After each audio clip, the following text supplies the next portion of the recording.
So maybe some other time we'll cover your forensic novel, but for today, we'll be covering about your software development pearls. As you mentioned in your career journey, you've been dealing with a lot of different areas, right? It's not just purely software development. So you move into requirements, design, process improvement, culture.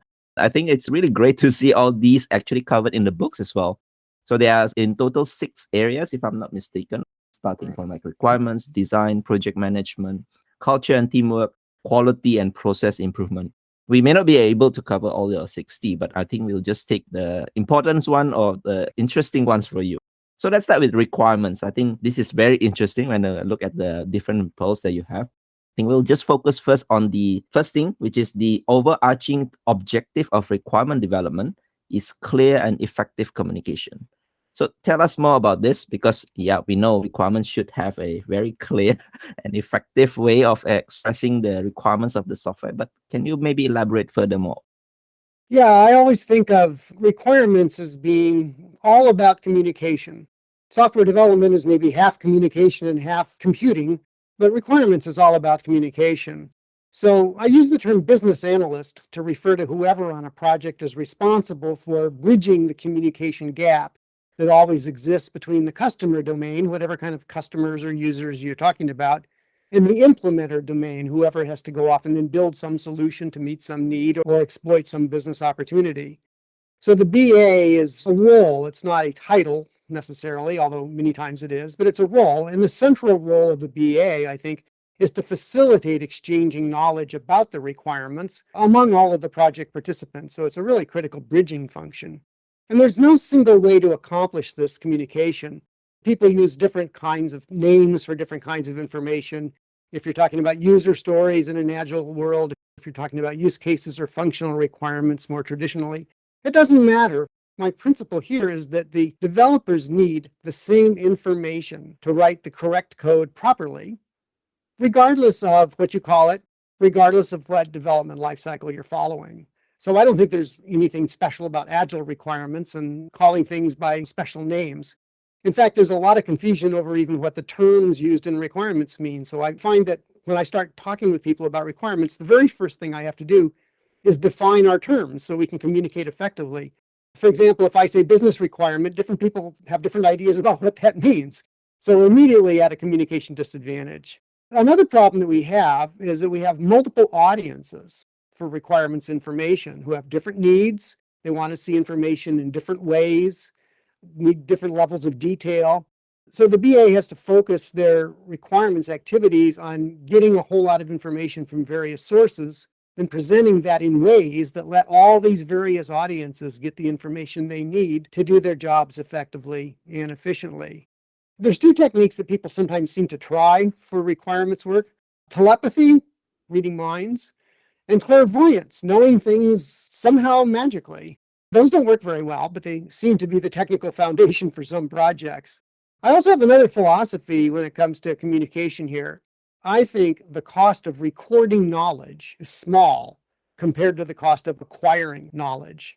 And so sometimes people aren't very interested in recording information. Oh, we don't have time to write that down, or we don't need to write that down. And I think that's a terrible mistake because human memories are imperfect, they're transient, they're fallible. Have you ever had the experience, Henry, where you've had a conversation or a meeting with some people? You walk out, you think you've agreed on something, you think you have a common understanding, and then a little bit later you realize, oh, we interpreted something differently. We remembered something differently. Have you ever had that kind of experience? Yeah, almost all the time, especially in this remote work. So you had a sync, maybe you chat a little bit, but yeah, it turns out the understanding is actually very different. And you don't know it's different, of course. So you just go off and do your work thereafter in good faith based on what you thought you understood, and someone else thought they understood something different. So I think having a group memory, a documented group memory by documenting requirements at an appropriate level of detail gives you some shareable resource that can persist over time. And even if you did all have the same understanding when you walked out of that discussion or meeting, who knows what you're going to remember in 6 months when you have to go back and say, now, what were we doing here? Or I got to fix that, or somebody requested a change. So sure, documentation can get out of date, no question. It takes some effort to maintain it, no question.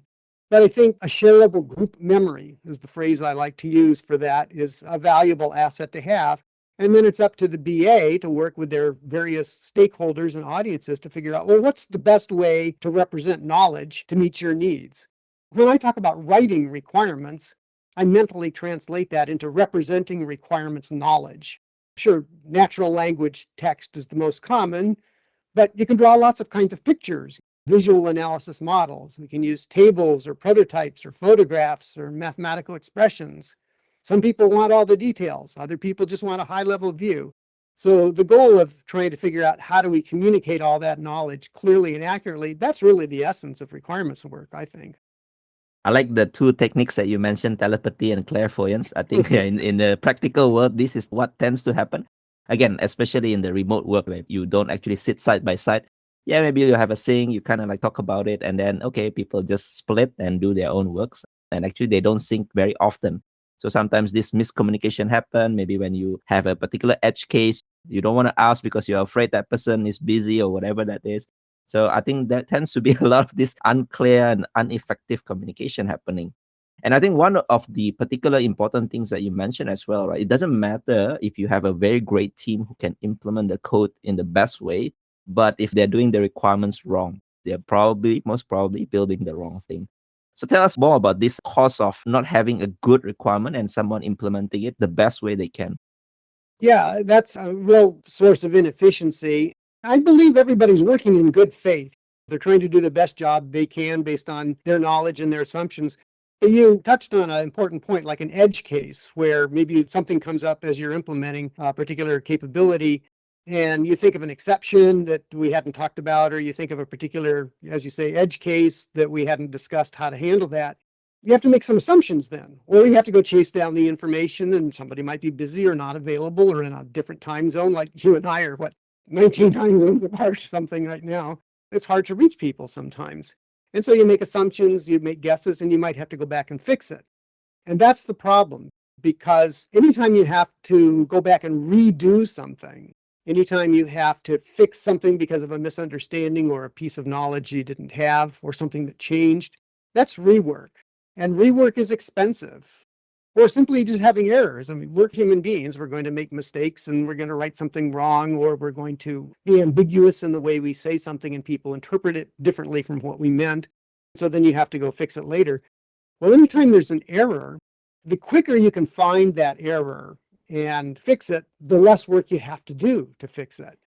That's why it's so important to, I think, do, for example, peer reviews of requirements. I think the highest leverage quality practice that software has available is effective peer reviews of requirements documents, because errors that you find before someone wrote code are cheaper to fix than afterward, no matter what life cycle you're following or how quickly you're doing it. If you have to write the code twice, that costs you more than if you have to write it once. So that's why I think it's so important to not necessarily try to perfect the requirements, but to try to get them better than just some vague conversation and hope people can go fill in the blanks without any confusion or errors. So I also noticed this kind of research when you find the errors closer to the right side in the value stream mapping way, in the production especially, it costs like really exponentially expensive rather when you do it in the more towards the left. That's why this term called shift left. You try to reduce the error from the beginning. Thanks for sharing that.